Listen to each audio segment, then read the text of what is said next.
Trump ವಿರುದ್ಧ ರೊಚ್ಚಿಗೆದ್ದ ಅಮೆರಿಕನ್ನರು. ಆಘಾತಕಾರಿ ನಿರ್ಣಯಗಳ ನಾಯಕನ ವಿರುದ್ಧ ಪ್ರತಿಭಟನೆ ಏಕೆ? ದೊಡ್ಡಣ್ಣನಲ್ಲಿ ಶುರುವಾಯ್ತಾ ಅರಾಜಕತೆ? ಅಮೆರಿಕ ದಿವಾಳಿಗೆ ಎಲಾನ್ ಮಸ್ಕ್ ಮಾಡಿದ್ದೇನು? ನೀವಿಬ್ಬರು ದೇಶ ಬಿಟ್ಟು ತೊಲಗಿ. ಭುಗಿಲೆದ್ದ ಜನಾಕ್ರೋಶ. ಡೊನಾಲ್ಡ್ ಟ್ರಂಪ್ ಅಮೆರಿಕದ ಅಧ್ಯಕ್ಷರಾದ ಬಳಿಕ ದೇಶದಲ್ಲಿ ಜಾರಿಗೆ ತಂದ ವಿವಾದಾತ್ಮಕ ಹಾಗೂ ಜನವಿರೋಧಿ ನೀತಿಗಳಿಂದ ಸಂಕಷ್ಟಕ್ಕೆ ಸಿಲುಕಿದ್ದಾರೆ. ಪ್ರಮುಖವಾಗಿ ಅಮೆರಿಕದಲ್ಲಿನ ಸರ್ಕಾರಿ ಇಲಾಖೆಗಳ ಸಿಬ್ಬಂದಿ ಕಡಿತ, ತೆರಿಗೆ ಹೆಚ್ಚಳ, ಮಾನವ ಹಕ್ಕುಗಳ ಉಲ್ಲಂಘನೆ ಮತ್ತು ಇತರ ಹಲವು ವಿಷಯಗಳನ್ನು ಟ್ರಂಪ್ ಹಾಗೂ ಉದ್ಯಮಿ ಎಲಾನ್ ಮಸ್ಕ್ ವಿರುದ್ಧ ದೇಶಾದ್ಯಂತ 1200ಕ್ಕೂ ಹೆಚ್ಚು ಕಡೆಗಳಲ್ಲಿ ಬೀದಿಗಿಳಿದು ಜನರು ತಮ್ಮ ಆಕ್ರೋಶವನ್ನು ಹೊರಹಾಕಿದ್ದಾರೆ. ಇನ್ನು ಸರ್ಕಾರದ ದಮನಕಾರಿ ಆಡಳಿತ ನೀತಿ ಹಾಗೂ ಟ್ರಂಪ್ ಸಲಹೆಗಾರ ಎಲಾನ್ ಮಸ್ಕ್ ನೇತೃತ್ವದ ಸರ್ಕಾರಿ ದಕ್ಷತಾ ಇಲಾಖೆಯಲ್ಲಿ ಕೈಗೊಂಡಿರುವ ಆಕ್ಷೇಪಾರ್ಹ ಕ್ರಮಗಳ ವಿರುದ್ಧ ದೇಶದ ಬಹುತೇಕ ರಾಜ್ಯಗಳ ಜನರು ಹ್ಯಾಂಡ್ಸ್ ಅಪ್ ಹೆಸರಿನಲ್ಲಿ ಬೃಹತ್ ಜನಾಂದೋಲನ ನಡೆಸಿ ಟ್ರಂಪ್ ಸರ್ಕಾರದ ವಿರುದ್ಧ ವಾಗ್ದಾಳಿ ನಡೆಸಿದ್ದಾರೆ.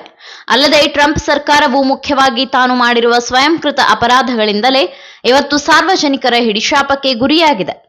ಅಂದಹಾಗೆ ಸಾವಿರಾರು ನೌಕರರನ್ನು ಕೆಲಸದಿಂದ ಕೈಬಿಟ್ಟಿರುವುದು, ಸಾಮಾಜಿಕ ಭದ್ರತೆಗಳನ್ನು ಒದಗಿಸುವ ಕಚೇರಿಗಳನ್ನು ಮುಚ್ಚಿರುವುದು, ಬೃಹತ್ ಪ್ರಮಾಣದಲ್ಲಿ ವಲಸಿಗರ ಗಡೀಪಾರು, ಲಿಂಗತ್ವ ಅಲ್ಪಸಂಖ್ಯಾತರ ಸುರಕ್ಷತೆಗೆ ಇದ್ದ ಯೋಜನೆಗಳನ್ನು ರದ್ದುಪಡಿಸಿರುವುದು ಹಾಗೂ ಆರೋಗ್ಯ ವಲಯದಲ್ಲಿನ ಕಾರ್ಯಕ್ರಮಗಳಿಗಾಗಿ ಅನುದಾನ ನಿಲ್ಲಿಸಿರುವುದು ಅಲ್ಲಿನ ಜನರು ರೊಚ್ಚಿ ಏಳುವಂತೆ ಮಾಡಿದೆ. ಬೀದಿಗಿಳಿದ 150ಕ್ಕೂ ಅಧಿಕ ಸಂಘಟನೆಗಳು. ಅಲ್ಲದೆ ಈ ಎಲ್ಲ ವಿಚಾರಗಳನ್ನು ಮುಂದಿಟ್ಟುಕೊಂಡು ಅಮೆರಿಕದ ವಾಷಿಂಗ್ಟನ್ ಡಿಸಿಯ National Mall, Massachusetts, Boston Common Park ಸೇರಿದಂತೆ ಹಲವೆಡೆ 150ಕ್ಕೂ ಅಧಿಕ ಸಂಘಟನೆಗಳು ಬೀದಿಗಿಳಿದು ಟ್ರಂಪ್ ಹಾಗೂ ಮಸ್ಕ್ ವಿರುದ್ಧ ಕೆರಳಿ ಕೆಂಡವಾಗಿದ್ದವು. ಇನ್ನು ಮಾಜಿ ಸೈನಿಕರು, ಚುನಾವಣೆಯಲ್ಲಿ ಟ್ರಂಪ್ ವಿರುದ್ಧ ಪ್ರಚಾರ ನಡೆಸಿದವರು, ನಾಗರಿಕ ಹಕ್ಕುಗಳ ಮತ್ತು ಕಾರ್ಮಿಕ ಸಂಘಟನೆಗಳು, LGBTQ ಸಮುದಾಯದವರು ಭಿತ್ತಿಪತ್ರಗಳನ್ನು ಹಿಡಿದು ಹೋರಾಟದಲ್ಲಿ ಭಾಗಿಯಾಗಿದ್ದರು. ಇನ್ನು ಪ್ರತಿಭಟನಾಕಾರರು ಟ್ರಂಪ್ ಹಾಗೂ ಎಲಾನ್ ಮಸ್ಕ್ ಇಬ್ಬರು ದೇಶ ಬಿಟ್ಟು ಹೋಗಿ ಎಂಬ ಘೋಷಣೆಗಳನ್ನು ಕೂಗಿ ತಮ್ಮ ಸಿಟ್ಟನ್ನ ಹೊರಹಾಕಿದ್ದಾರೆ. ಮಳೆಯಲ್ಲೂ ಪ್ರತಿಭಟನೆ.